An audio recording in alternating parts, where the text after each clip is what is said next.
I like my values.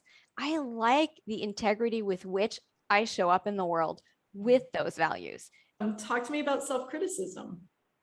Relentless is the word I use Mm-hmm.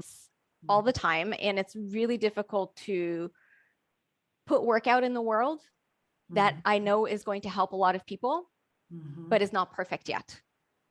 If you've ever had that experience of a teacher in school telling you that what you've just done is irreproachable, it's like the worst thing ever, and it has dire consequences, picture that all the time in your brain. Yeah. And so if I can poke holes in that limiting belief that is right here, that's keeping me stuck in my head spinning, if I can put holes, then the light starts to come out and I can hear the truth of it. Yeah. Like I can actually have a bigger perspective. But it doesn't just happen. You have to remember, you have to remind yourself to do it.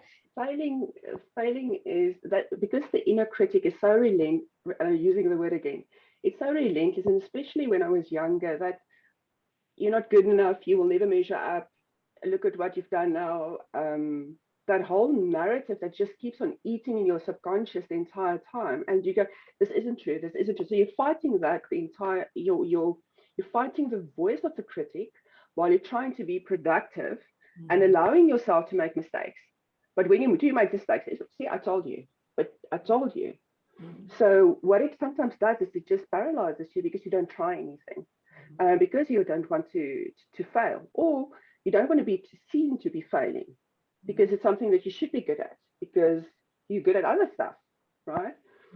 So I think the world or people need to know that whatever we say or do comes from a good place. It's, the intention is really always good and pure. Like I feel like by making other people the best they can be, then I'm being the best I can be.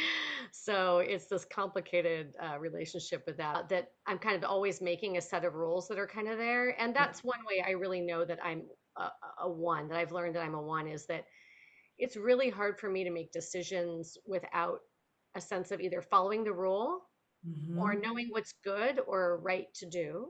And everything, all the decision making and all the action I do is usually informed by my sense of that.